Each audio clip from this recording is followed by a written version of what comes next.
la reencarnación desde una visión actualizada de la esperanza cristiana.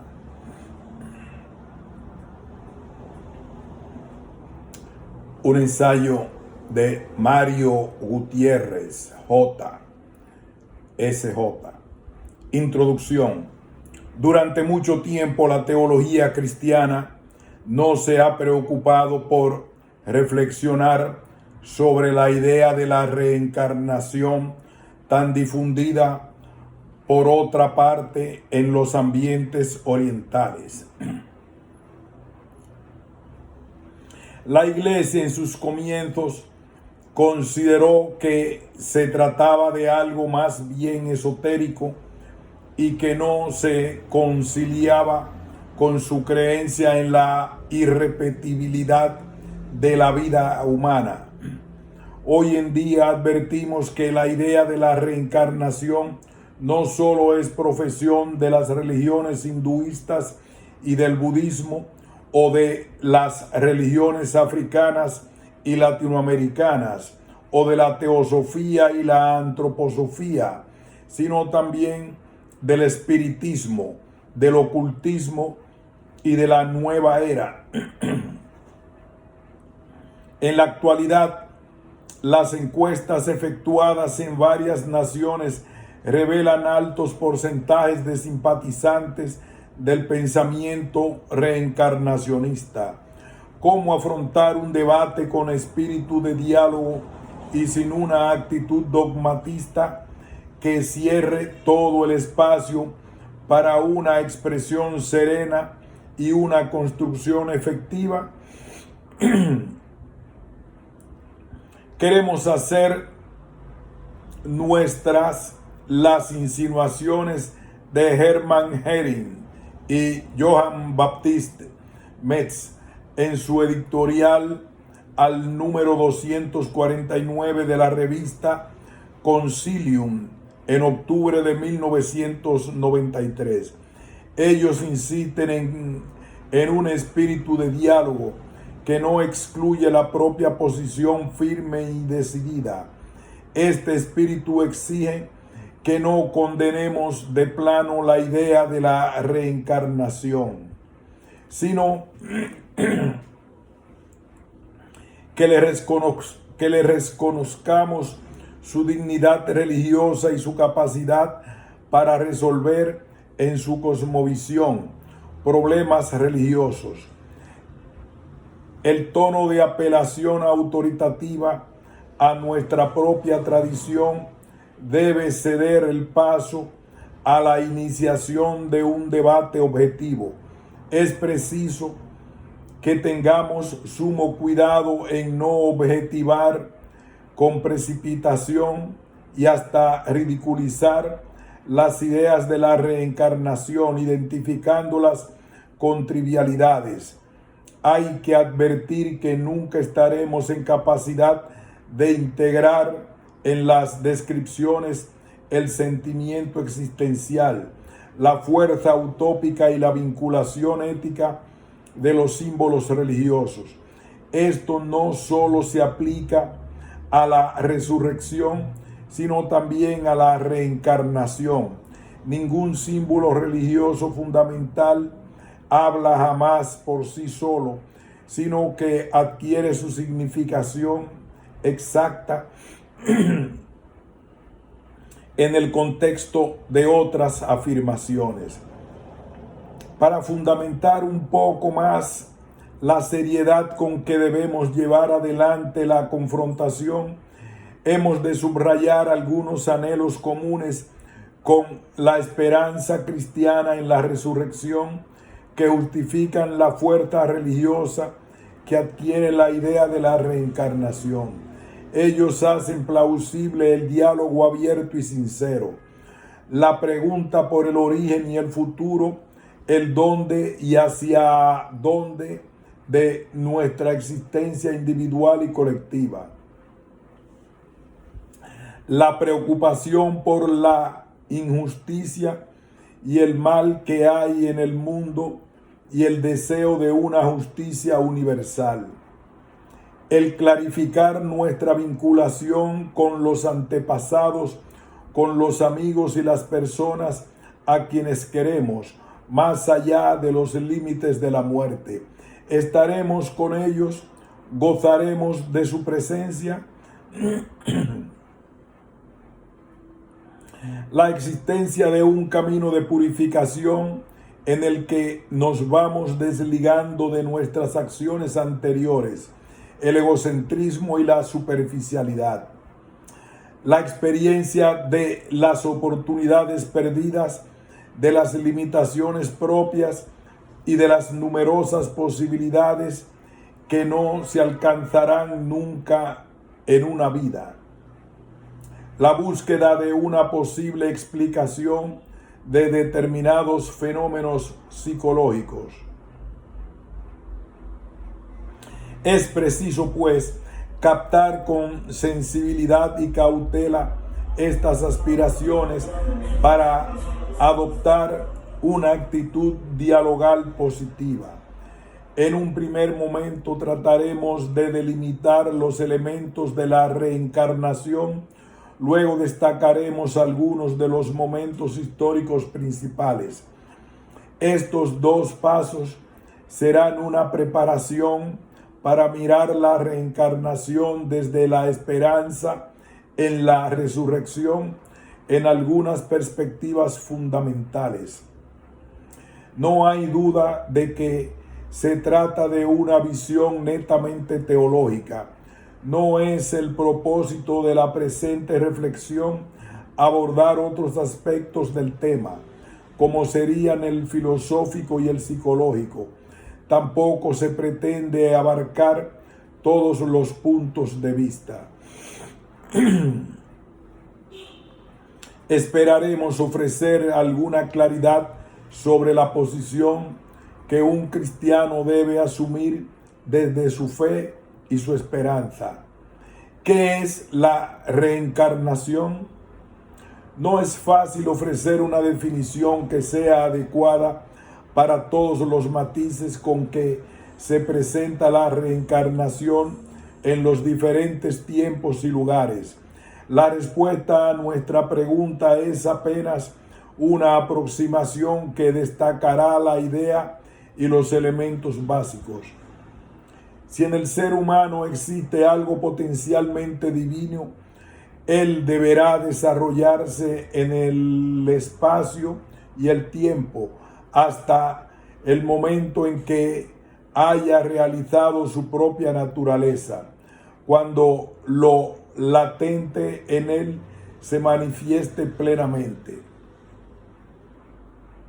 La vida humana individual es muy breve y en la mayoría de los casos esta brevedad se juzga a partir de nuestra propia experiencia y no tanto por criterios lógicos.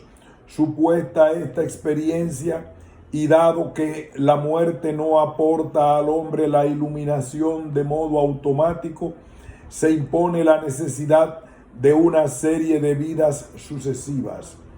En este sentido, la doctrina de la reencarnación se coloca en línea con la de la evolución y la complementa con una dimensión espiritual. El espíritu, Atman, Jiva, Sivagna, adopta formas cambiantes, pasa por experiencias siempre nuevas, busca posibilidades de expresión cada vez mejores, hasta que al fin abandona toda forma y conoce su infinitud. De estas ideas básicas se requiere que en la doctrina de la reencarnación es posible distinguir dos elementos.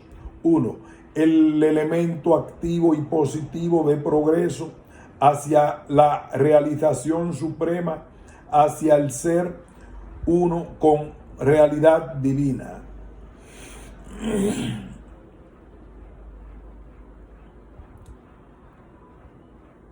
Uno, el elemento activo y positivo de progreso hacia la realización suprema, hacia el ser uno con la realidad divina. 2. El elemento pasivo y negativo. La transmigración del alma se reduce casi exclusivamente a una serie de castigos que padecemos por faltas anteriores o incluso por un pecado original pretemporal. En este contexto se entiende la ley del karma, llamada también ley de la causa y el efecto. Ahora bien, esta ley no lo es todo. La doctrina de la reencarnación no se limita a mirar hacia atrás para tratar de explicar nuestra vida actual, no demasiado satisfactoria por el pasado, sino que dirige su mirada hacia adelante. El camino por el que el género humano alcanzará su perfección debe recorrerlo cada ser humano. Pero este recorrido no puede realizarlo en una misma vida, sino que deberá ser más de una vez en el mundo. Luego es preciso que se reencarne para obtener nuevos conocimientos y competencias. Momentos históricos.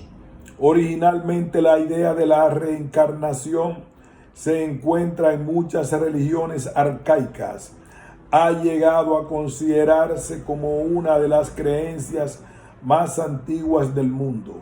En efecto, algunos arqueólogos sostienen que el pensamiento de la reencarnación se adivina en la costumbre de enterrar los cuerpos en posición fetal, ya desde el 10.000 antes de Cristo, para facilitar el renacimiento. Este punto de vista se ve reforzado por los mitos de esos pueblos cuyas costumbres funerarias fueron diseñadas para producir el renacimiento de los fallecidos a una nueva vida. La limpieza del cadáver equivalente a la del recién nacido. La mortaja posible representación del recubrimiento del feto por las membranas.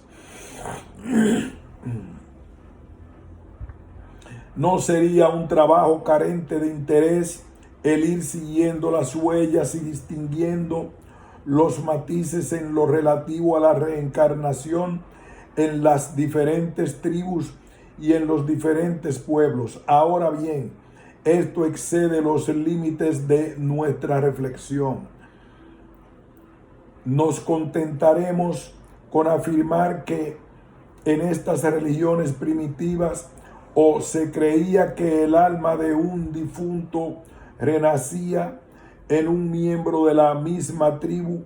Por ejemplo, el abuelo renacía en su nieto, o se admitía una metamorfosis radical del alma en una figura animal, vegetal o inorgánica. La experiencia que subyace en esta visión es la que considera la vida como un poder cíclico que no termina y que da cierta consistencia y seguridad a la realidad individual y social.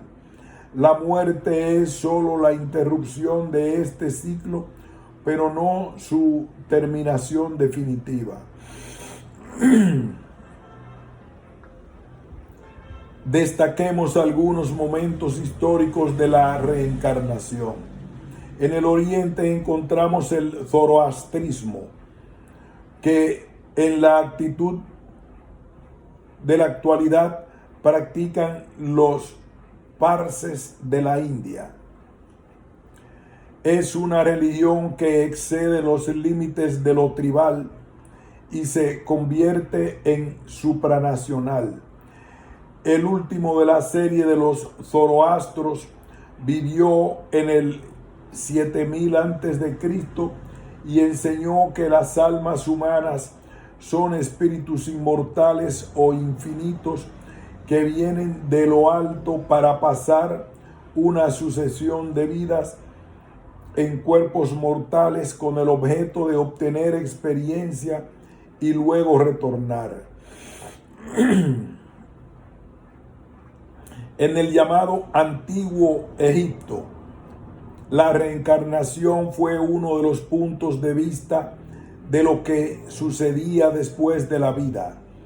Se creía en el renacimiento de las personas de la realeza y la aristocracia y también de las personas inferiores.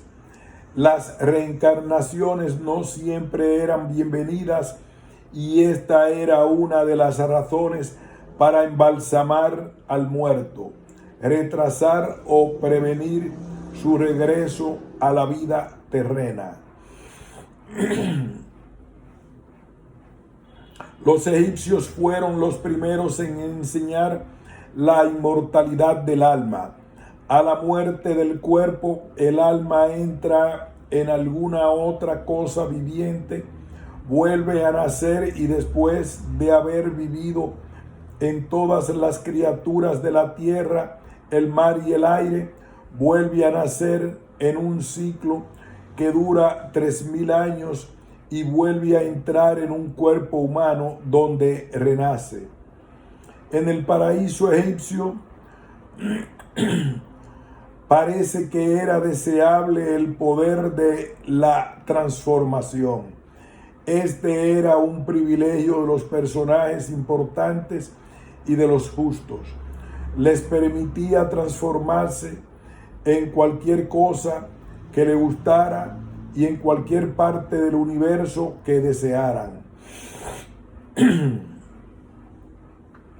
Son testimonio de esto las numerosas alusiones a la doctrina en los escritos rituales, las inscripciones y las demostraciones de los libros funerarios acerca del renacimiento del alma en un nuevo ser formado por la reunión de elementos corporales y que pasaba por una sucesión de infancias, juventudes y períodos de madurez para alcanzar nuevas existencias terrestres bajo numerosas formas. No es del todo claro que los egipcios pensaran en un renacimiento de los humanos como animales. En cambio, parece que era más generalizada la enseñanza sobre la ascensión del alma a través de todos los grados, hasta convertirse en humana. De aquí progresaba hacia la perfección a lo largo de miles de grados de inteligencia cada vez más elevada. El hinduismo es la más antigua de las grandes religiones que han sobrevivido. No es posible darle una fecha precisa al nacimiento y una fuente única y exacta. Tuvo su origen en algún momento durante el 4.º milenio antes de nuestra era. La tradición más antigua se remonta probablemente a los años 2000, 1500 antes de Cristo. Las nociones esenciales se afianzan entre los siglos X y V antes de Cristo, con la redacción del Rig Veda, saber de las estrofas, siglo XV a X antes de Cristo, y de los grandes Upanishads, aproximaciones, primero milenio antes de Cristo y primeros siglos después de Cristo. En el Rig Veda, la muerte aparece como parte inevitable del caos y de la cual hemos de evadirnos en lo posible. La inmortalidad era entendida como una plena duración de vida de unos 100 años. En esta etapa antigua se expresan tenuemente las ideas sobre el destino de los muertos que parecen representar varios grados de renacer, pero no se dice expresamente que el muerto ha de renacer en la tierra bajo ninguna forma. En los brahmanas,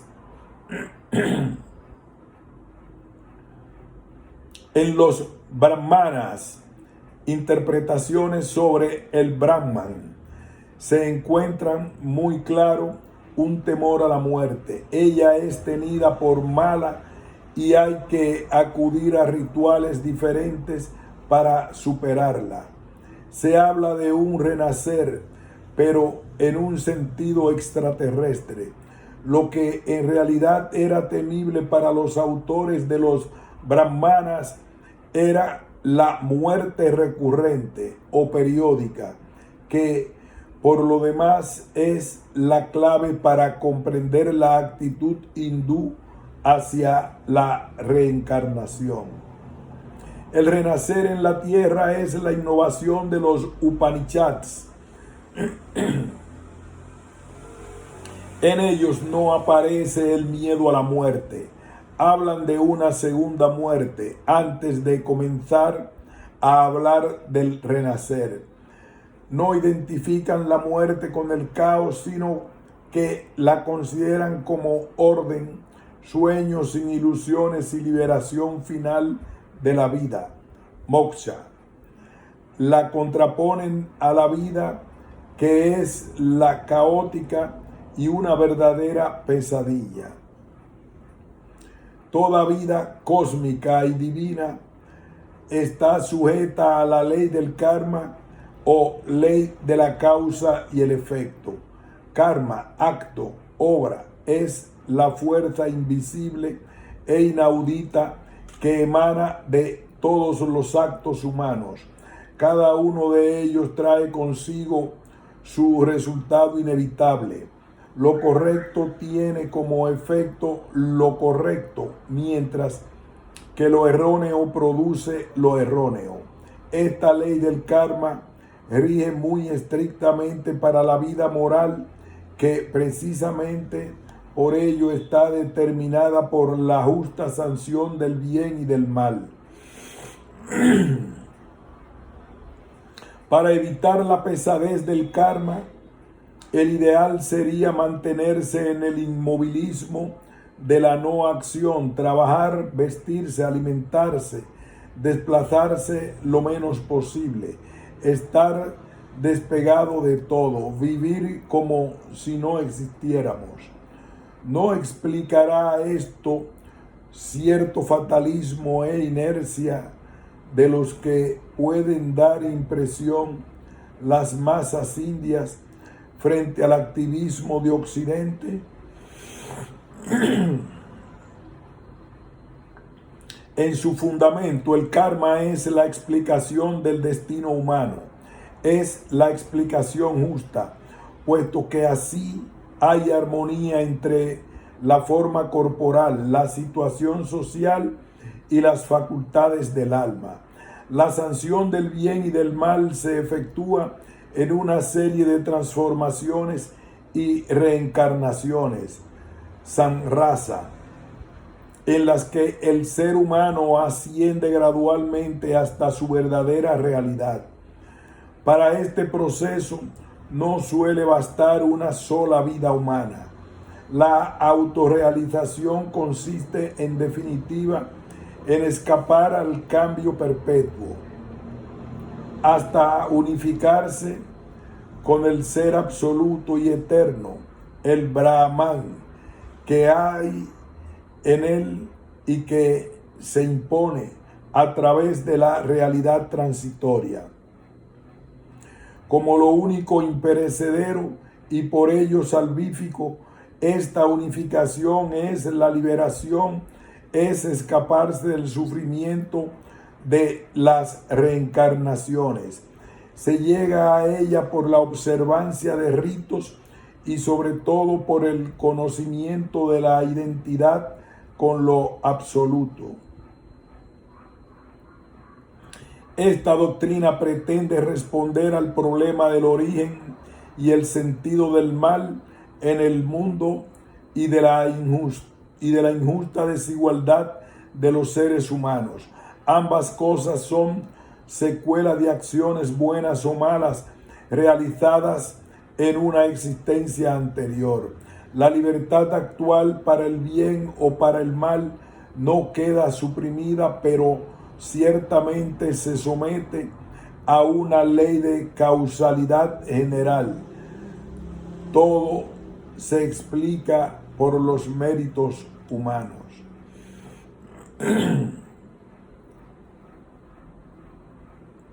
El budismo es una sabiduría derivada de la hinduista, pero que reacciona contra el excesivo ritualismo del brahmanismo.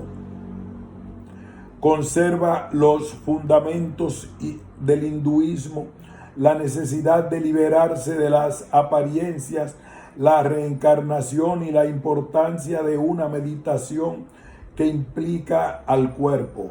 Ahora bien, hay una diferencia básica entre el hinduismo y el budismo. El primero postula la existencia de un sí mismo individual y eterno, el Atman, con el que se relacionan los individuos ilusoriamente separados que son encarnados. El budismo, por el contrario, niega la existencia de este sí mismo permanente que transmigre de una vida a otra. La primera de las 4 santas verdades basadas en el descubrimiento del sufrimiento universal es la de que el yo no existe. El ser no es más que un ensamblaje momentáneo y fugaz de elementos efímeros. Para el budismo solo existe un conjunto de 5 elementos: el cuerpo, las sensaciones, las representaciones, las formaciones y el conocimiento, conciencia. Pero ninguno de estos elementos constitutivos del yo es el yo. Pero ninguno de estos elementos constitutivos del yo es el yo. El ser se reduce a una simple apelación. Yo es solamente el nombre que le damos a esta unión provisional de elementos. Fuera de esta designación no hay realidad, solo hay un ego ilusorio en continuo proceso de cambio, y así una personalidad humana no es más que una corriente de acontecimientos psicofísicos. La ilusión de que existe un sí mismo permanente e inamovible o un alma sustancial mantiene en movimiento el karma y la rueda del renacimiento, samsara. Es un largo recorrido que puede ocupar varias vidas. Solo al final de sucesivos renacimientos el ser humano está lo bastante iluminado como para alcanzar el nirvana. El nirvana, en sánscrito, extinción, budista, no es el hinduismo en la nada. El nirvana, en sánscrito, extinción, budista, no es el hundimiento en la nada, sino la abolición de toda voluntad, de todo deseo, de toda sensación, de todo cambio, de todo devenir. No es ni la eterna bienaventuranza ni la nada absoluta, sino un estado inimaginable de inconsciencia absoluta y de no ser. Para el budismo popular, la concepción del nirvana se encarna en un lugar imaginario muy cerca del paraíso. Ahora bien, lo que importa no es tanto saber qué es el nirvana como buscarlo. En este sentido, el budismo es toda una disciplina para alcanzar esta suprema serenidad, esta liberación de las reencarnaciones en que nos encierra el deseo de vivir.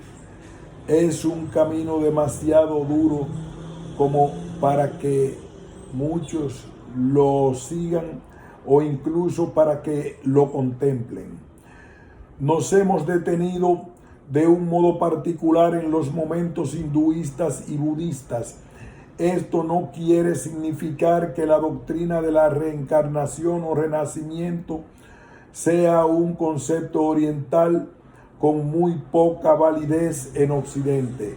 Ahora bien, la creencia en la reencarnación estuvo ampliamente extendida en diversas formas por las culturas antiguas de Europa, tanto entre sus pueblos primitivos como entre las culturas más avanzadas de Grecia y Roma.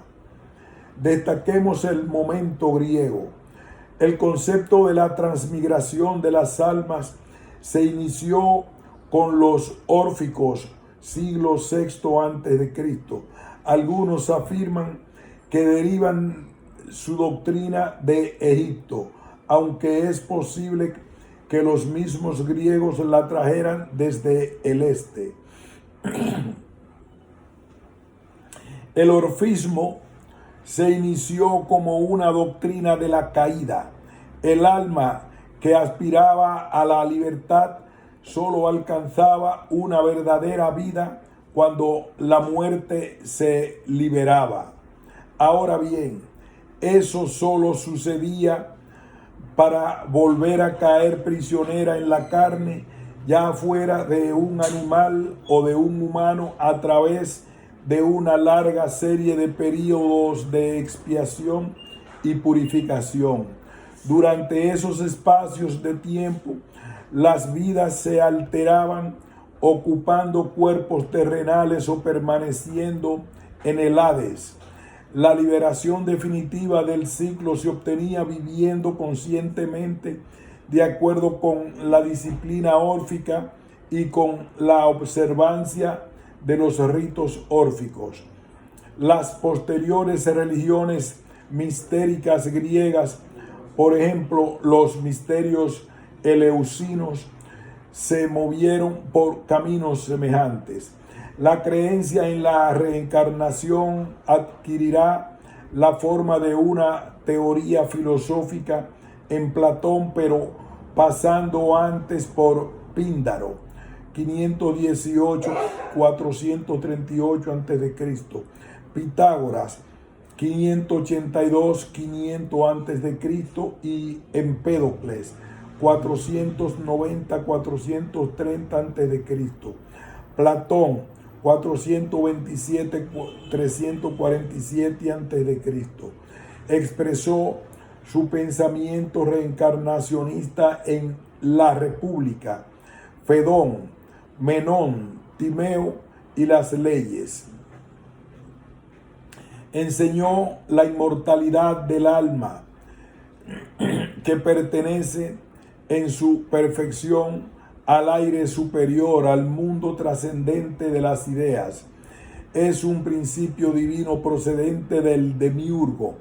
Lleva una existencia preterrena, desde la que cae en una existencia corporal que representa para ella un distanciarse de su mundo del ser auténtico y un periodo de prueba en la tierra.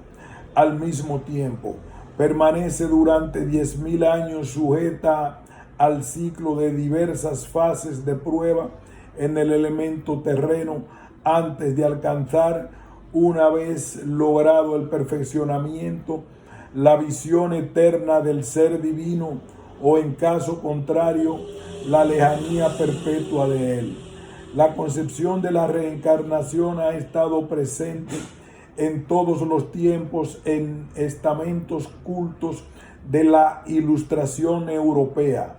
Fueron seguidores de esta idea y Immanuel Kant, G. L. Lessing, Lichtenberg, J.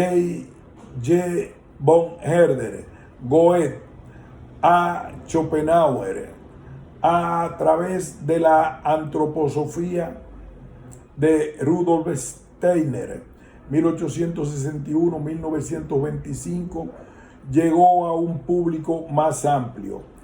Es innegable que hoy en día la reencarnación ha adquirido una nueva y amplia actualidad entre los cristianos, sobre todo por un influjo muy directo de los métodos de meditación y las doctrinas de salvación orientales. Es un fenómeno que no es fácil de explicar adecuadamente. El auge reencarnacionista bien puede obedecer en parte a cierta decepción producida en los años 70 por la situación social que despertó un sentimiento de impotencia en los individuos con el consiguiente repliegue del propio yo. También pudo influir la creciente experiencia de lo provisional, lo frágil de nuestra vida, sumergida en un flujo temporal que avanza cada vez con mayor celeridad. Este hecho nivela y relativiza todo con más fuerza y hace que se pierda la capacidad de nuestra libertad para una vinculación y compromiso definitivo en esta vida y para conferir un valor definitivo a nuestro quehacer histórico y nuestra vida más allá de la muerte. Las consideraciones anteriores nos dan pie para afirmar una característica típica de las concepciones occidentales de reencarnación. Lo primordial es la idea positiva del progreso a través de numerosas formas de existencia finita hacia una plenitud infinita. No es, pues, la idea negativa de la sanción y del sometimiento al flujo de las transformaciones.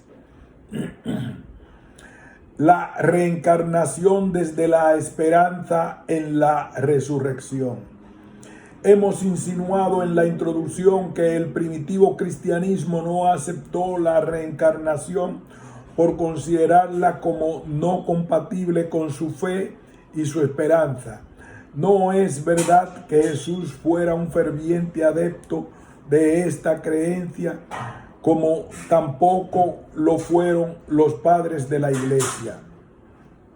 En el espíritu de diálogo al que también hemos aludido en la introducción, encontramos que a pesar de los anhelos comunes y de las concepciones básicas, existen afirmaciones que no se pueden conciliar con una esperanza en la resurrección y por lo tanto no son acogibles simplemente con ánimo de tolerancia, so pena de caer en un sincretismo sin contornos ni atractivos.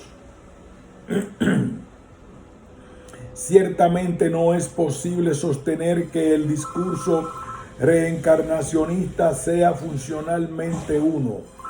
Podemos diferenciar algunos modelos de reencarnación, aunque ellos posean elementos convergentes.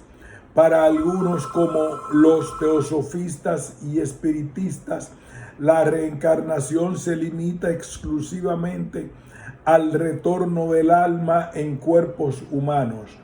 Para el hinduismo se trata de renacimientos que evocan el ciclo samsara que recorre el hombre no liberado sin nunca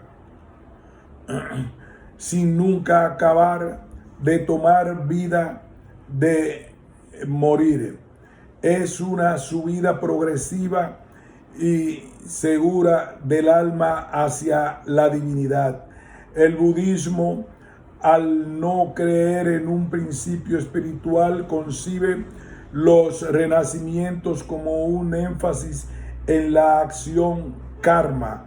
En consecuencia, la misma palabra reencarnación presenta muchos matices y énfasis y recubre concepciones bastante diferentes las unas de las otras. La reencarnación en un contexto occidental, con su insistencia en el progreso positivo, conserva algunos aspectos de los modelos orientales. Estos son los que no ofrecen compatibilidad con algunos contenidos fundamentales de la esperanza cristiana inspirada en la Escritura. Veamos cuáles son estos contenidos. La historia tiene una significación definitiva y en ella se alcanza la salvación plena. La afirmación reencarnacionista se condensaría en estos términos: la historia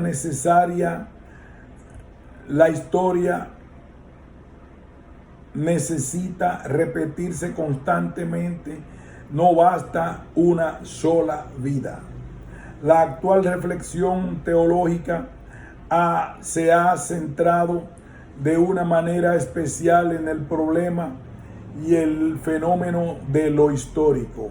Este hecho ha dado como resultado la coordinación entre revelación e historia de la salvación. La historia individual y grupal no es para la fe bíblica el eterno retorno.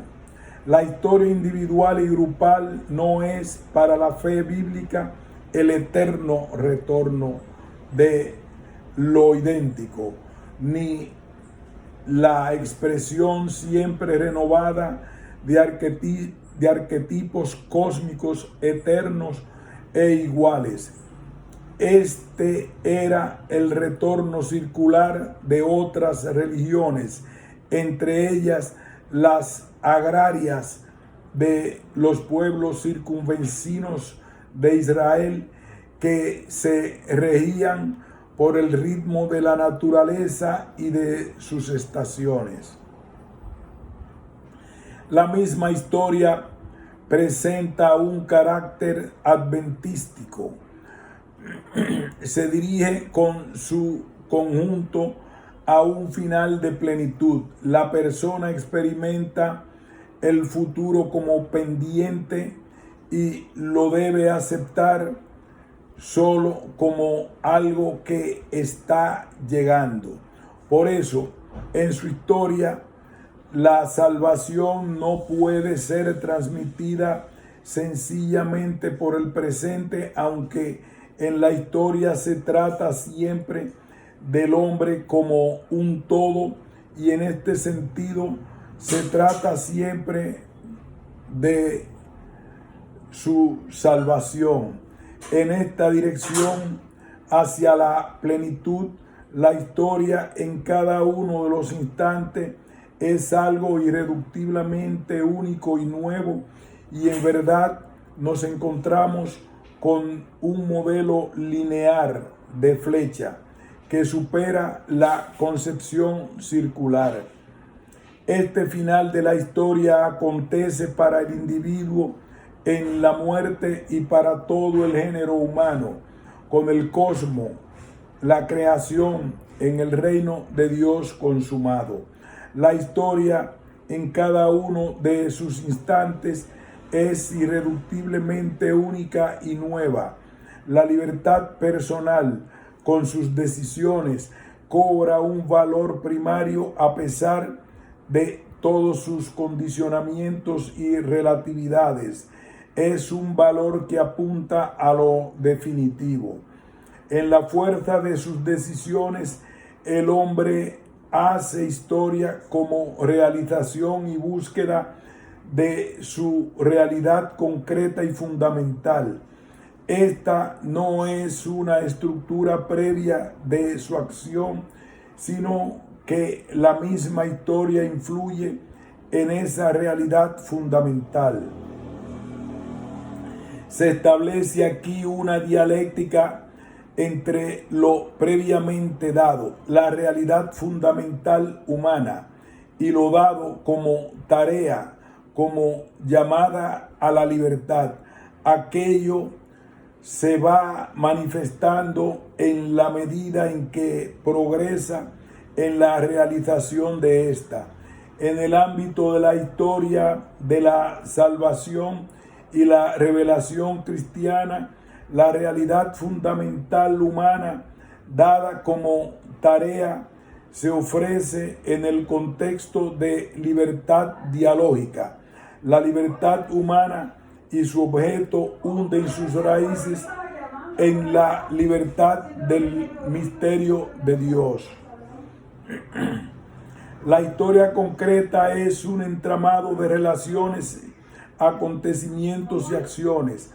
Es la materia del reino de Dios que, conformada con el Espíritu de Jesucristo, queda salvada y perfeccionada definitivamente con el hombre. En donde se fundamenta verdaderamente la valoración de la historia y de la libertad, en la experiencia histórica salvífica judeocristiana de Dios, antigua y nueva alianza, son un acontecer único, pero desplegado a lo largo del tiempo en acontecimientos históricos muy definidos: Éxodo, alianza, retorno a la tierra de la promesa, historia de Jesucristo. En este acontecer, Dios se ha prometido definitivamente al mundo de Dios hombre. En esta promesa se da a sí mismo y se revela como donante. Las demás fases de la historia de la salvación son preparatorias de la historia de la salvación, que alcanza en Jesucristo su esencia y su fin propio. Él es la censura auténtica de la historia de la salvación. Aquí aparece y actúa el Dios eterno. Solo en la dimensión amorosa de la historia salvífica nos encontramos con ese Dios bondad. Una intencionalidad suya la va guiando y modelando. Puede verificarse en ella efectivamente el plan de la voluntad divina de salvación. Retomemos el carácter dialógico de la libertad, que es el contexto de la realidad fundamental humana dada como tarea. Se encuentran la libertad liberadora de Dios y la libertad liberada del hombre. En cada acontecimiento histórico concreto, este adquiere un valor infinito y se constituye en un genuino kairos, instante pleno, en el que se ofrece y se recibe toda salvación que es susceptible de poder rechazarse. En consecuencia, cada instante en la unión de libertad divina y libertad humana es algo único, irrepetible, de validez para siempre. Luego, la historia de una vida no necesita reiterarse constantemente en nuevas figuras. La trayectoria única recorrida hasta la muerte es suficiente para alcanzar la salvación eterna. Más aún, en esta trayectoria la persona determina su opción fundamental de una manera definitiva. En vinculación con lo anterior, podemos afirmar que la muerte no es simplemente un tránsito neutral, sino un momento integral y finalmente integrador de nuestra propia existencia. Es el final de nuestra historia y no simplemente una estación intermedia entre diversas formas de existencia histórica. Como fin de la vida es meta alcanzada, plenitud, verdadero nacimiento. Como acción libremente asumida, fija al hombre en su destino. En ella el hombre se encontrará con el conjunto de todas sus realizaciones, imagen fiel de lo que quiso ser. Estamos de acuerdo con las precisiones finales del Medard Kell a modo de conclusión.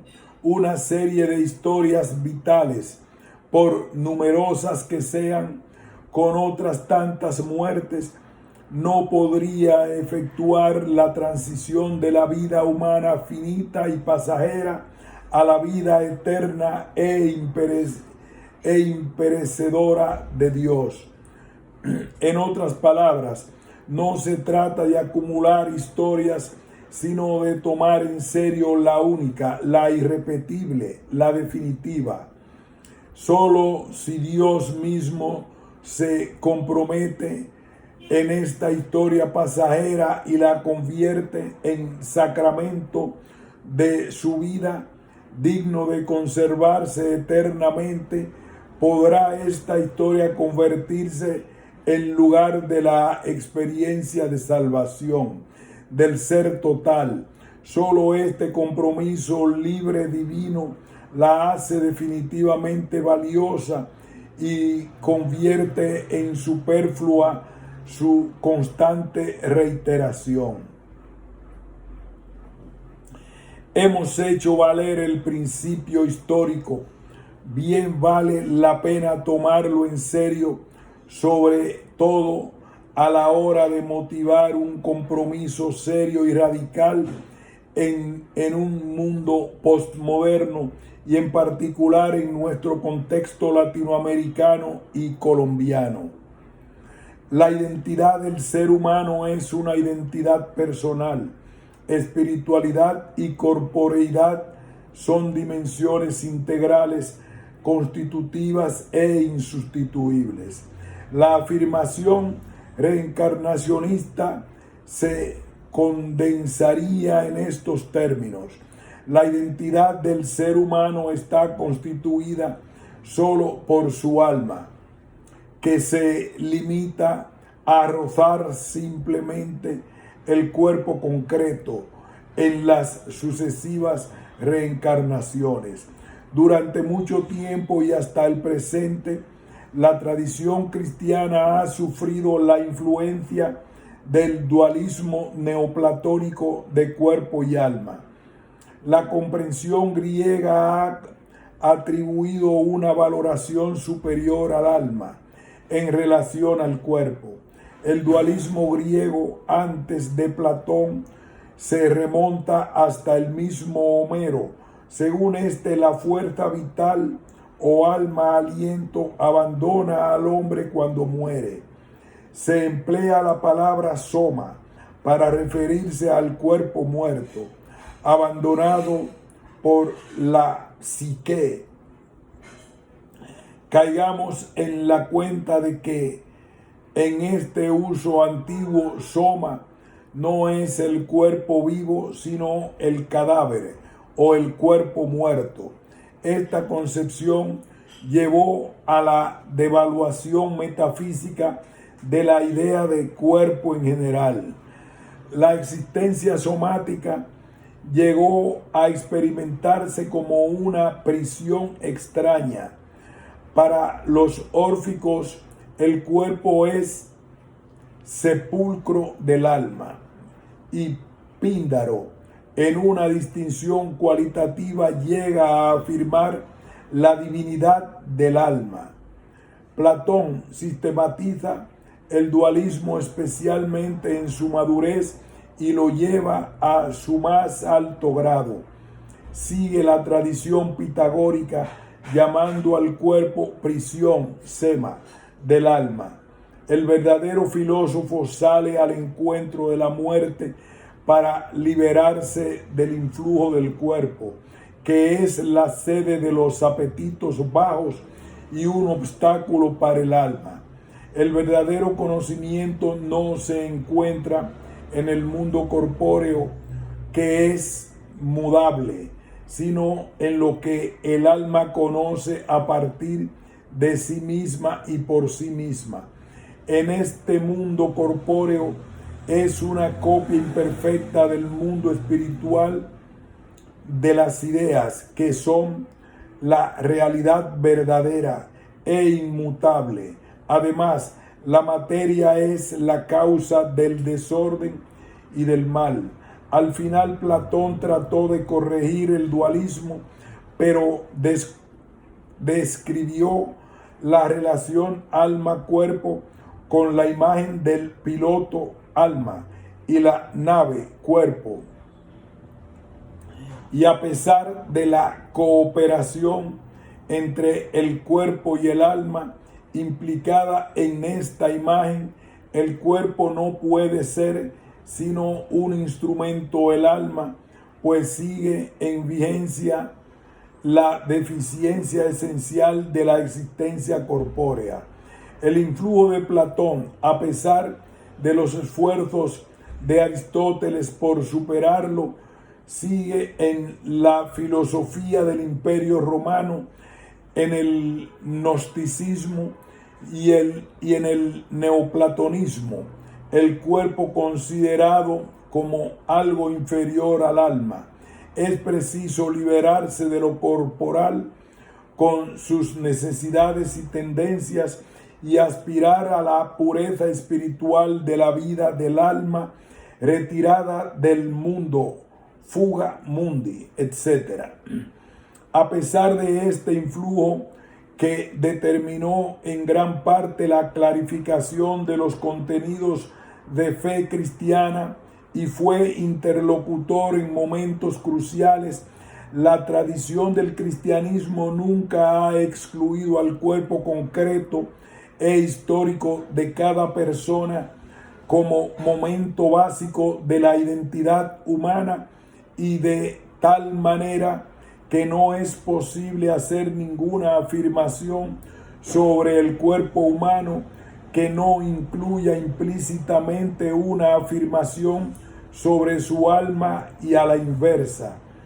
En la dirección cristiana hay una serie de verdades antropológicas que se han ido explicitando e imponiendo: la unidad y totalidad del hombre frente a un dualismo platónico del cuerpo y alma, la auténtica dualidad de cuerpo y alma, ni panpsiquismo ni materialismo, la diferencia esencial y la mutua irreductibilidad del espíritu y del cuerpo, y el alma espiritual como la forma sustancial del cuerpo humano que le comunica la esencia. En esta última línea se advierte el esfuerzo de Tomás de Aquino de tomar en serio el hilemorfismo aristotélico para cristianizarlo. Solo en la edad moderna se impone esta línea aristotelico-tomista en la escatología cristiana. El alma conforma el cuerpo como su figura expresiva, y por ello el cuerpo es la realidad concreta, el símbolo real del alma, en el que ella existe y se presenta. Cada ser humano, como realidad personal, anímico, espiritual, encuentra su identidad en este cuerpo determinado que congenia con el alma de esta persona como autoexpresión suya totalmente personal. En la dimensión de la unidad y totalidad humana, Se habla cada vez más en términos de persona humana, de totalidad de la persona humana. A mi modo de ver, el retorno a la Escritura nos ayuda a reafirmar lo que es ser persona y el proceso de hacerse persona. No pretendemos hacer una antropología de la persona de un modo exhaustivo, sino rescatar algunos de los elementos que nos iluminen en la reafirmación de la globalidad de la persona, comprometida tan seriamente por un pensamiento reencarnacionista. Ninguno de los pensadores antiguos llegó a conocer propiamente el concepto de persona. Para los griegos, la esencia y la situación del hombre se comprendía según el eje del espíritu, entendido como algo universal, absoluto, divino, trascendente a todo lo mundano e individual y muy superior a ello, y según el eje del ente material corpóreo que tiene la misión de individualizar lo universal del espíritu y de limitarlo a una región determinada de la realidad material.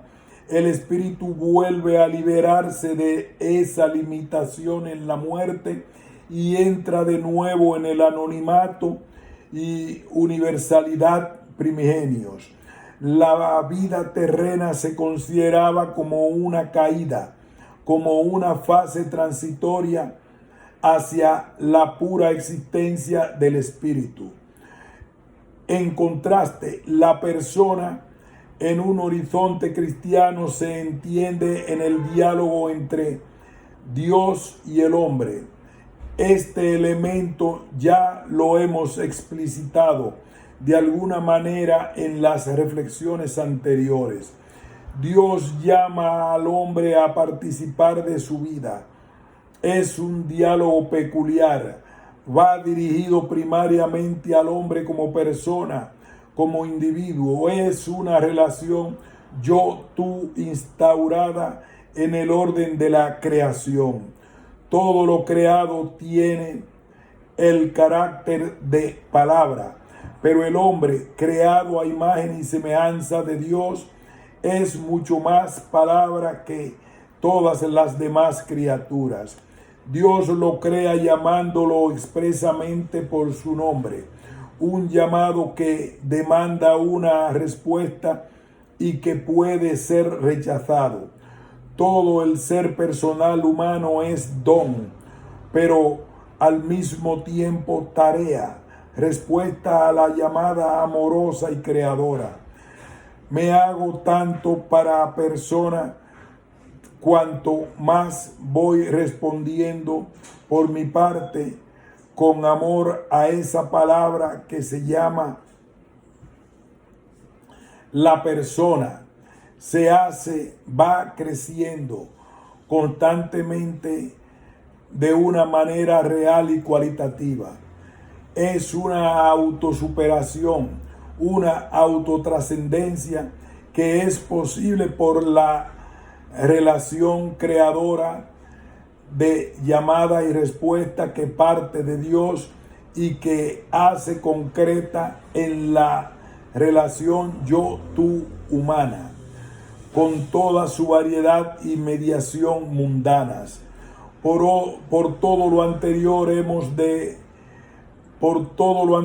vemos que resulta problemático el concepto de una bienaventuranza del alma sin el cuerpo y por tanto la idea de un estado intermedio entre la muerte y la resurrección definitiva.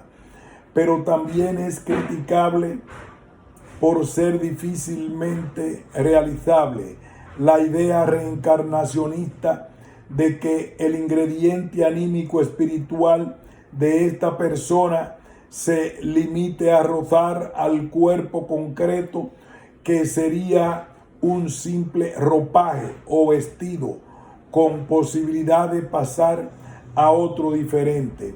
En este sentido, los cuerpos serían intercambiables.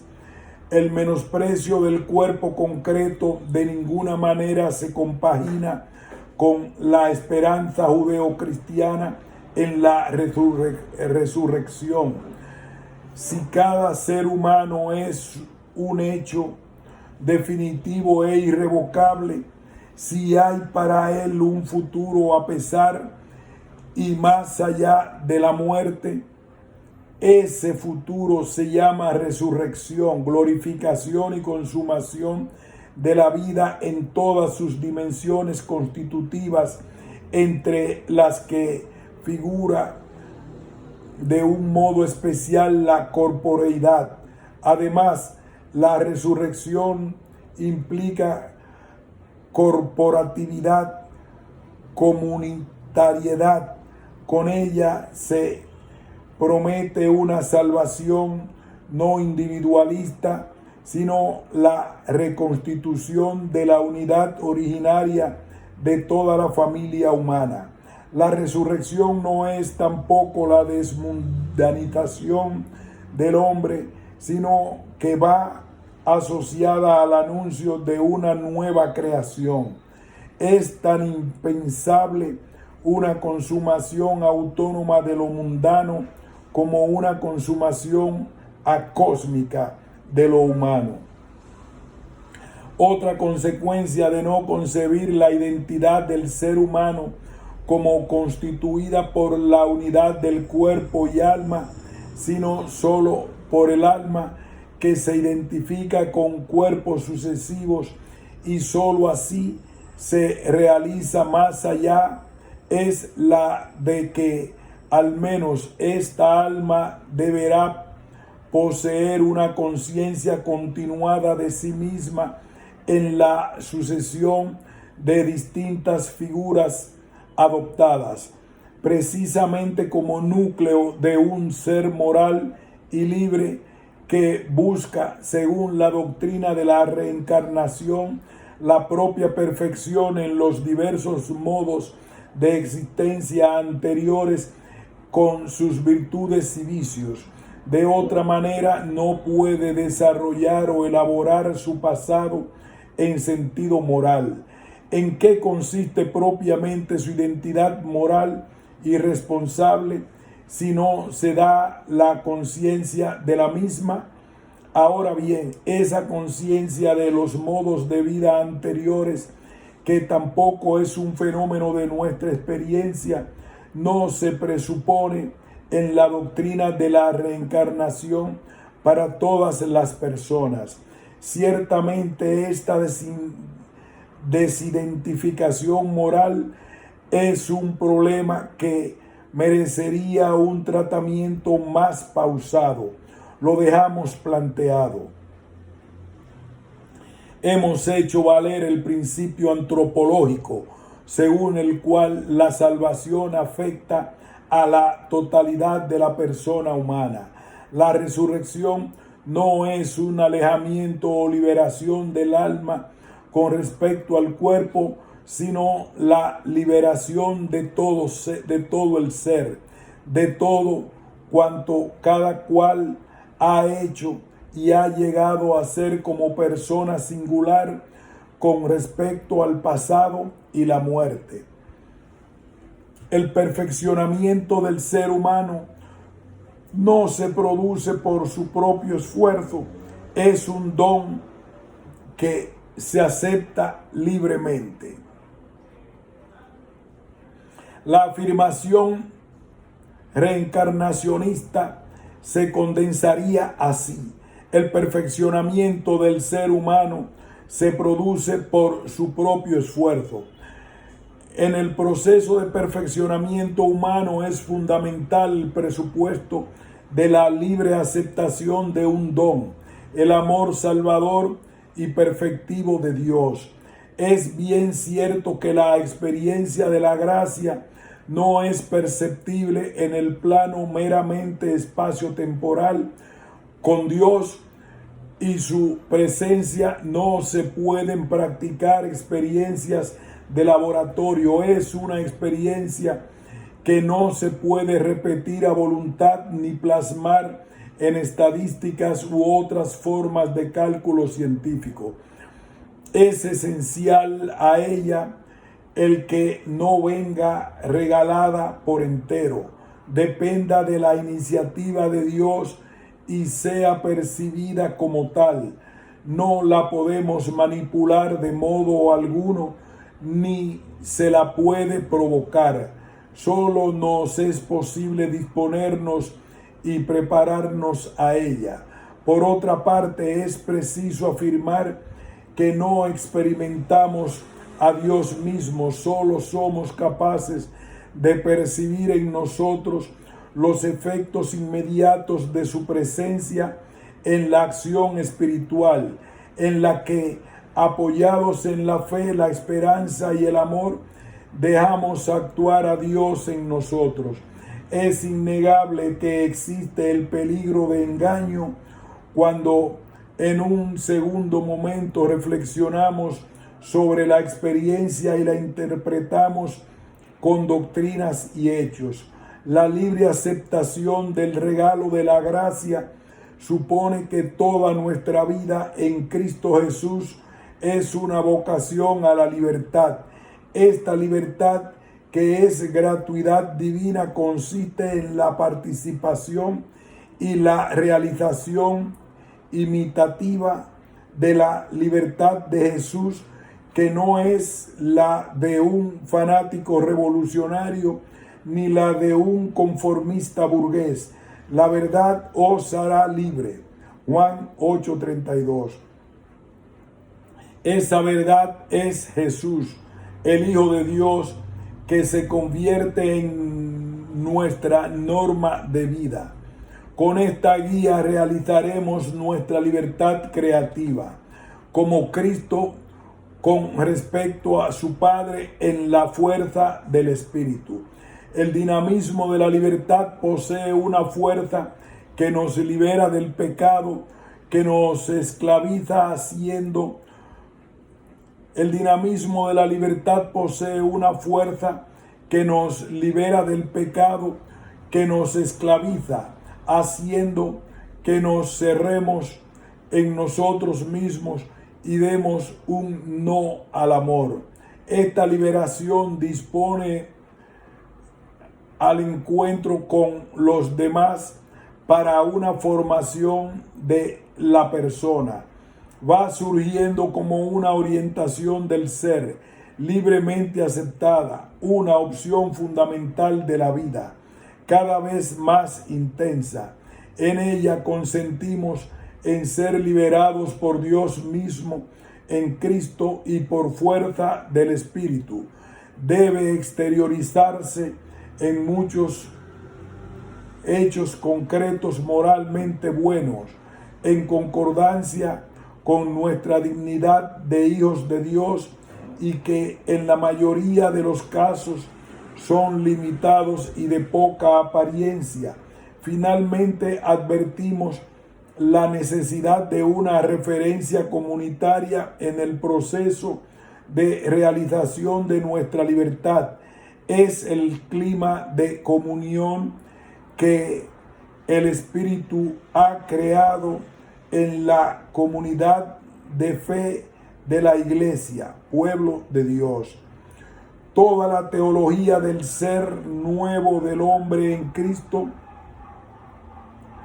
que hemos esbozado en los párrafos anteriores nos indica muy claramente que no podemos quedarnos al nivel del rendimiento y progreso humanos, sino que hemos de movernos en un contexto de total gratuidad. La salvación anhelada por la persona humana no es fruto del esfuerzo voluntarístico, ni del afán de maduración o autoperfeccionamiento humano, por noble que sea, ni de la experimentación, ni la salvación anhelada por la persona humana no es el fruto del esfuerzo voluntarístico ni del afán de la maduración y autoperfeccionamiento humano, por noble que sea, ni de la experimentación de diversas formas de existencia de esta tierra. Solo puede ser dada como participación gratuita en el amor infinito del buen Dios. Presumiblemente la creencia de la reencarnación adquiere hoy cierta plausibilidad entre nosotros porque ofrece una interiorización religiosa del principio de rendimiento según el cual se privilegia el tener y el hacer sobre el ser. Estamos viviendo en la sociedad de la eficacia en la que la promesa de un descanso eterno puede sonar como algo extraño. Con todo, la plenitud esperada es precisamente la liberación de los propios afanes de producción por un crecimiento interno cada vez más en profundidad mediante una inserción en el proceso inagotable del amor trinitario de Dios. No es una mera legitimación religiosa de nuestra conciencia actual de rendimiento y de progreso. Hemos hecho valer el principio teológico según el cual la salvación viene de Dios como un don libre y gratuito suyo.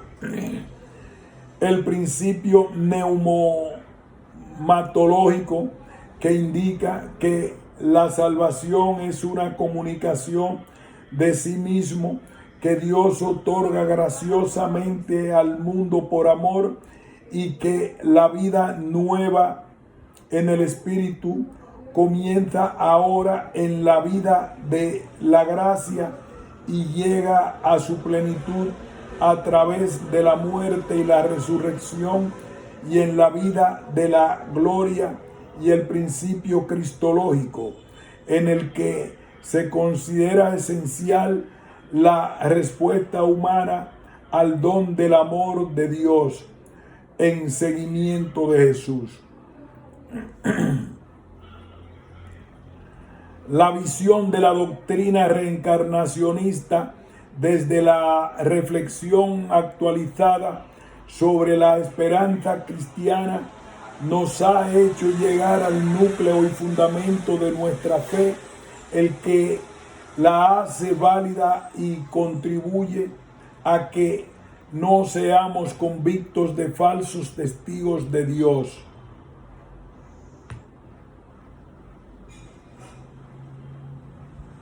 No hemos pretendido una refutación de la idea de reencarnación, que hasta el momento nadie la ha conseguido. Nos anima un profundo respeto por los millones de personas que se adhieren a esta visión y que con sinceridad buscan respuesta a los enigmas recónditos de la condición humana que hoy como ayer conmueven íntimamente su corazón. Nostra aetate, y por todas aquellas que una u otra manera se inspiran en su cosmovisión.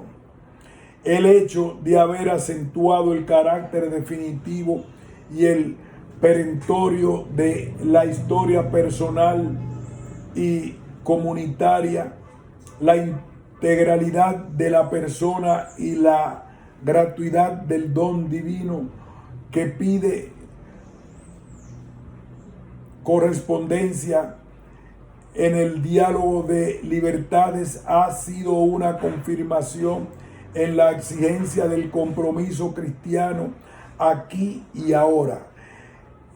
Esta es más necesaria que nunca en la sociedad en donde se van perdiendo paulatinamente los valores fundamentales, los proyectos comunes y particularmente la capacidad de apostarlo todo por el Evangelio de Jesús, que nos unifica en la búsqueda sincera de la realización. La esperanza cristiana nos lleva a una participación en el objetivo y en el futuro de la historia de Cristo. La comunión con Él no es solo la participación de su misión y su sufrimiento, sino también en su gloria de resucitado. La misión de Cristo se consuma en la glorificación de los creyentes y de la creación. Esta es la obra del Espíritu hasta que el reino del Padre sea una realidad consumada y Dios sea todo en todo. Fin de este ensayo.